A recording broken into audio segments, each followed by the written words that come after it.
My God. Good evening, everyone, and welcome to EduTALK. EduTALK is a bi-weekly virtual talk show created out of the need for a global learning community. EduTALK focuses on topics in education that directly impact Caribbean nations and diaspora nationals working across the globe. EduTALK features teachers, principals, administrators, business leaders, and dignitaries who share their expertise on critical topics facing education today, with a common goal of moving education forward and our students upward.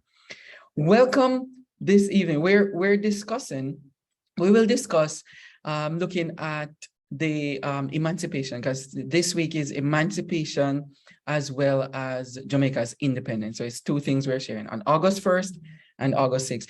I'm joined by Dr. Miguel Barker, who is the Chief Academic Officer of ESI, Education Solutions International. And so we're going to have this wrap. So Dr. Barker, it's so good to spend the evening with you as usual. Always good, man. Always good. Yeah. So yeah, we know this is a special, it's an emancipation independence special for our Jamaicans. We as Jamaicans, we're proud to be Jamaicans, and Jamaicans across the diaspora. So how do you feel being a Jamaican before we even talk about the past? Well, it's 60 years of independence and maybe a further 100 and something, nearly 200 years now of emancipation. Yeah. So as a Jamaican, it's going maybe about 140, 150. If we count from 1838, I think. Yeah, 1838 would be getting close to 2038. So we're close to nearly 200 years. Yeah, so it's quite close. So it's the question marks that we'll have is around nearly 200 years of emancipation. What does that mean for the people? What kind of legacies we have?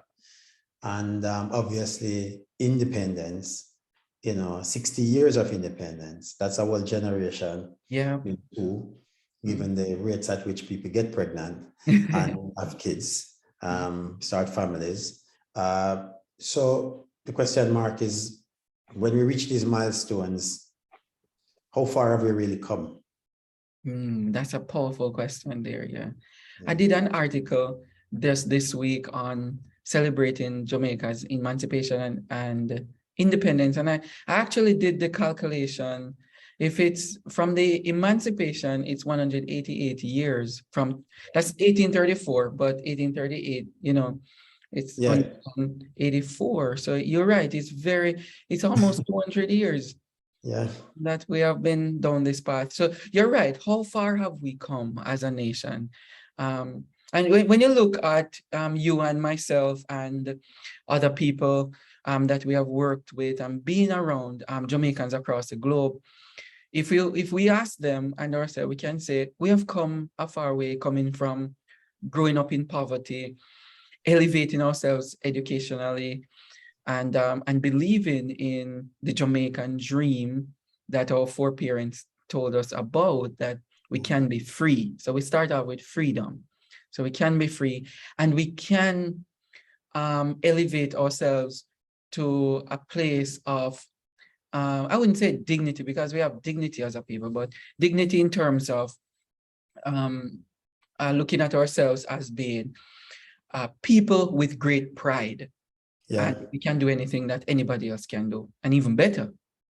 Yeah, well, we have seen that certainly in the sports and entertainment areas. I mean, as a small country of nearly 3 million people, I mean, our significance is not questioned in the world. I think the world would be a poor place without Jamaica in it. I agree. So, I mean, just the impact of what our athletes have done, what our musicians have done in terms of affecting our world culture. I think the bigger thing for us is that we're still benefiting from some exceptionalism and not necessarily a systemic movement where we are, owning that space. So as we talked with the conversation the other day with Donovan, our reggae industry is still fledgling compared to what, even though it's an era that we're proud of. While we produce athletes and we have somewhat a system, it's one of those things that we could very well go somewhere and nothing could happen as well. It's reliant largely on individuals and talents to come through. So where does our education system fit in that? It's very true. How far has it come? You know, or has it had the kind of transformation that it needed post our slavery and then post colonialism? Yeah, it's very true. Very, very true. And you start off with education, with the conversation with Donovan too. And looking back at it, you're right. You're right 100% about the fact that without Jamaican and Jamaican culture and music and so on, I have no idea what this world will look like without it. Because I even learned a couple of days ago that hip hop was created by a Jamaican who came from Jamaica to the US. It was created by him. Yeah. And I'm looking at wherever you go in Jamaica, just like what we were talking about in the previous show, you turn on a Bob Marley song and everybody is dancing to it, all nationality, everybody, young and old. So it permeates. What we do need, and we can talk about this some more, what we do need to reignite, because this is the theme that they have, has a nation for greatness. And we have to start, as you said, with education. Start off with education, because the athletic sector is doing a phenomenal job. So we need to find out how we can pump that energy in education. Well, it's a different, I mean, the athletes, out of all the students that go to school, just need to find 4 or 5 athletes. And then they can compete. The difference with the education system is that it needs to carry everyone. So it's a bigger church, so to speak, you know. We can always find a person who will go and get a nice job in Harvard University or become a CEO of an organization. These are one of, you know, but where the education fails is that we are not bringing everyone, you know, everyone's not there. And the solutions that we have been finding over the years still relies a lot on exceptionalism. You know, we need solutions that understand that more people need to do well. Need solutions that doesn't say, well, then should I study hard? You know, we need different kind of solutions. And I think that's where our system needs a revamp. I don't know if I reignite, because I don't know when it was ignite. What I mean? I was thinking the same thing. I was thinking. Yeah, when there was a reignite, I'm trying to figure out what are you going to reignite? Because Jamaica has always faced a real challenge in terms of emerging from colonialism. So 1962, when we became an independent nation, we were still under the shackles of colonialism. And every time we tried to restart, we end up go back to what was. So we really need to have a big think about it. I mean, a year ago, the Patterson report came out. When was the last time you heard it? I think we're the only one talking about it. Yeah, we are. So, you're right. It tells you exactly what the problem is. So we're like reigniting, but we're reigniting the same thing. You know? Yeah, you're right. You know, the thing too, Miguel, to look at the igniting part and the reigniting, I was thinking that it's similar to where you said that Donald Trump came in with this theme about America, that make America great again. You know, when we're looking at the idea of a country and the progression of its people, we're supposed to, it shouldn't be make America great or reignite a nation for greatness. It's a progression towards an ideal. So you're not being wishy-washy about your progress. You pump in money and energy in this system, and you're constantly doing continuous evaluation of that system in order to make it better, so that you will not go back to anywhere in the past other than to think of the past as being rich and powerful, that our people fought for us and gave us this legacy of greatness, and we built on it. So it shouldn't be reigniting. It should be I think more igniting. phrases, people like phrases, Mhm. and they'll find the phrases that they think somebody come to a meeting and say, what about this? And then someone say, yeah, man, that one there, bad. We could run it out. Yeah. But what is missing is a context to how does that manifest itself Mhm. in the educational sector? How does that manifest itself in the construction center and in the finance sector, you know? And there's work to be done, Richard. A lot of work to be done. I mean, we can talk about a lot of things. Right now, the teachers and the government at loggerheads about some things. Mhm. The politics gets mixed into that as well. Mhm. You and I know that teachers nowhere in the world is paid well. No one. There's never a country where you, apart from Finland is an example, Mhm. right? Yeah. Of teachers being paid well enough that you can live well. Yeah. Yep. And But so for the most part, you know, it's seen as an area that will never have enough money, you know. And the other day I saw someone coming to Jamaica to recruit teachers. Mhm. And it really concerns me because the taxpayer in Jamaica, invest a lot of money into training teachers. Mhm. But then a country like the US or UK or Canada can reap the benefits, can pay a little bit more, but they haven't invested anything in building you. Mhm. So in a sense, people might say, oh, so US are paying more for teaching, but US didn't invest in you. Yeah. So in a sense, we need solutions to that issue as well, because we do have a brain drain of a real serious impact, because we lose teachers because they earn more, but for a country that didn't invest. So It's serious. Yeah, you're right. ready-made teachers them get. Yeah. And the oh man, that's really really devastating. And so now what we look at, and I hear this a lot from the leaders in Jamaica when they come in the diaspora, they talk about remittances. It seems like they love this idea of remittances. Yeah. And they don't realize that the people being uprooted from there, they're actually losing substance. Remittance is not an economic plan. Mm-mm. It's too individual as a plan. Unless you're making it cheaper for people to remit money as a government policy, Yeah. which we don't control. Government doesn't. So for example, if the government controlled Western Union, so there's a Jamaica Union, for example, and every money that goes to the Jamaica Union, let's say, right? Yeah. The government is collecting a fee to process that money. Then that's an economic output. And that would be fantastic for the nation. Yeah, it's different from when Western Union, a business, does it. Yeah. And if you send it through in Jamaica National, doing money transfer is the same. It's a private entity. So it's not an economic plan. I mean, they could say that they made the atmosphere easier. But yeah, we just need to celebrate the 60 years of independence, 60 years, and use that as a catalyst for. But I was thinking a catalyst for change and moving progressively towards some ideals. They need to identify the ideals too.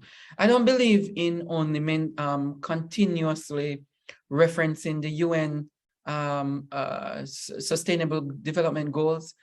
I believe that we need, as a nation, to have our ideals in place and say to our people, this is what Jamaica stands for. Like where you work, like in the Middle East.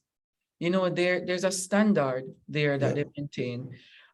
In Europe, there's a standard. In Asia, there's a standard they maintain. But I realized that the UN tells you what to do in the Caribbean, and you just run behind. Yeah, you run behind them with them. Even the IMF. If you owe someone, you owe the IMF, they can tell you what you can invest in them. Just feel like they shackle. 10 new schools, and they'll say, but that money that I'm giving to you is not for that.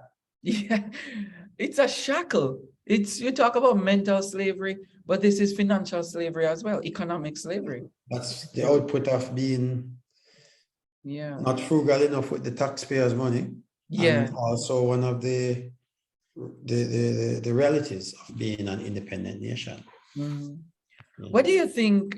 We can talk a little bit about this because you mentioned some things about like the freedom and emancipation and independence and self-governance, you know? Yeah. And I was thinking with the self-governance thing, we still have the queen or crown, whoever is sitting on the throne, as the head of Jamaica because of the status of the government. You know, and we can go through details about this. But when I question the idea of self-governance, you know, because are we really self-governing ourselves?